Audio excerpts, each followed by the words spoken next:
అక్కడ ఒక గుంట ఉంది. ఆ గుంటలో పడిన కప్పలు బయటికి రాలా. అది లోతైన గుంటేమి కాదు, గట్టిగా ఎగిరితే కప్ప బయటపడుతుంది. కానీ ఎప్పుడూ కూడా ఆ గుంటలో పడిన ఏ కప్ప కూడా బయటపడలా. కారణం తెలుసా? ఏదైనా ఒక కప్ప గుంటలో పడింది అనుకోండి, చుట్టూ 10 కప్పలు వచ్చి ఓరోరి తమ్ముడా, పడక ఈ గోతులో పడ్డావా, ఇదే గోతులో మా తాత పడ్డాడు, బయటపడలా. ఇదే గోతులో మా మామ పడ్డాడు, బయటపడలా. తమ్ముడా, ఇప్పుడు నువ్వు పడ్డావు, నీకు గోతి గండ ఉంది కాబట్టి గోతులో పడ్డావు, బయటపడే ఛాన్స్ లేదు అని చెప్పి అందరూ పైనుండి మాట్లాడుతూ ఉంటే ఇక ప్రయత్నం చేసే కప్ప కూడా ప్రయత్నం చేయకుండా ఆ గోతులోనే చచ్చిపోవడం. ఇది అలవాటు అయిపోయింది. ఆ లోపల పడిన కప్పేమో ఎగిరి గంతేస్తుంది. ఎగురుతావేంటి, ఎంత ఎగిరినా సరే నువ్వు బయటికి రాలేవు అని చెప్పి అన్ని కలిసి నీ వల్ల కావు అని చెప్పి అంటుంటే ఆ లోపల పడిన కప్ప ఇంకెక్కువ ప్రయత్నం చేస్తుంది. ఈ చుట్టూ ఉన్న కప్పలన్నీ కలిసి చెప్తుంది, నేను పట్టలేదా, పైకి రావడం సాధ్యం కాదు, పెద్ద కప్పలే చచ్చిపోయినాయి, నువ్వు ఎలా పైకి వస్తావు అని అంటే అది ఒక్కసారిగా ఎగిరి బయటపడిపోయింది. దేవుడి మనం ఎంత దీన్ని నిరుత్సాహపరిచినా,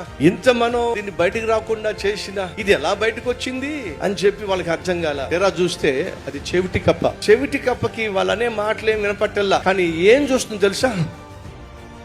ఇది చూస్తుంది అంటే అది అనుకుంది, బయటికి రా నువ్వు రాగలవు అని నన్ను పిలుస్తున్నాయి. అవన్నీ కలిపి అంత పిలుస్తా ఉంటే నేను బయటికి రాకుండా ఎలా ఉంటానని చెప్పి అంతేనండి ఎగరడం ప్రయత్నం చేసింది, గెంతడం ప్రయత్నం చేసింది, ఆఖరికి బయటపడిపోయింది. నిరుత్సాహపరిచే